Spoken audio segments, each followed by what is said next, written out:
దేవుడు ఒక మనిషిని ఎప్పుడు దర్శిస్తాడు? కీర్తనలో ఒక చోట రాసి ఉంటది, అరుణోదయమున దేవుడు ఆ పట్టణమును దర్శించుచున్నాడు.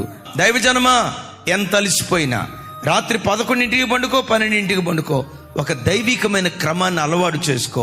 5 గంటల లోపు నీ పడకల మీద నుంచి లేచి ఆకాశ పక్షులు తమ కంఠ ధ్వని దేవునికి వినిపించక మునిపే, మనుషులు ఎవరు తమ కంఠ ధ్వని దేవునికి వినిపించక మునిపే, నమా శబ్దం ఇంకా వినిపించక మునిపే నీ ఇంటిలో నుండి నీ కంఠ ధ్వని ఆకాశమందలి దేవునికి వినిపించదువుగాక. అలా నువ్వు వినిపిస్తే ఒక మాట అంట, నీ ఆత్మదీపం ఎందుకు ఆరిపోతుంది? నువ్వు నిరంతరం మండే వ్యక్తిగా ఉంటావు. నీవు మండటం కాదు, నీ ఇంటి వారిని అందరినీ మండించే ఒక జ్యోతిగా దేవుని కొరకు నువ్వు నిలవబడతావు.